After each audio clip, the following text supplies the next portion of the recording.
All right, Smarties, I've got a tip for you today. Happy Tuesday morning. We are coming up on countdown to Foxwoods weekend. It is just a few days away. Mark will be here tomorrow. We're going to be at WinStar Casino from about roughly 5 p.m. till roughly 8 p.m. Okay? So give you an idea if you want to come by and join us. We're going to be live in there. But anyway, your gambling tip of the day. How can you get a host? This is a tip from George. We just had a great gambler out with George. You're going to love it. So he had this great piece of advice. I have never thought of this. This is the greatest piece of advice I think I've ever heard on how to get a host. So what George does is he calls up the host office of, let's say, so let's first do a little backstory here on finding the correct property.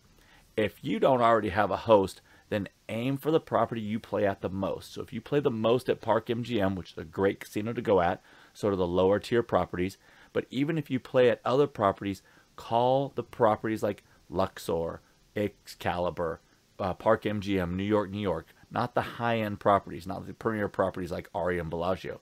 Try those first. So you call the host office and you say, hey, I'm playing anyway.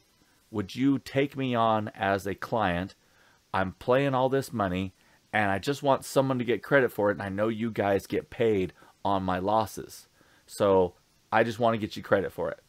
That is a huge hook for them to take you on because they're right. You're right. George is absolutely right.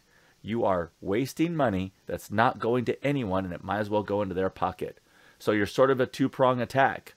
You're saying, I'm trying to get a host, and I want you to profit from it. So that is a great thing.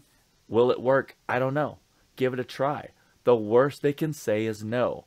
But it might get you in the door with a conversation. They might remember your name. All these sorts of things might help you out for the future. So this is a great tip. Call the host office and say, hey, I would like a host. I don't want my money going to waste. Will you take me on? Even maybe make something up. Say, I used to be in sales. I know what it's like not to get commission. So maybe you can help me out. I can help you out. These kind of things are super helpful on ways to get a host, especially if you're on the bubble. I don't currently have a host, but I'm going to give this a try before my next trip. I am absolutely going to see if I can get a host on this conversation that George came up with. Gamble smart, gamble safe. More coming at you tomorrow on Wednesday's tip. Take care, all. Gamble smart, be smart.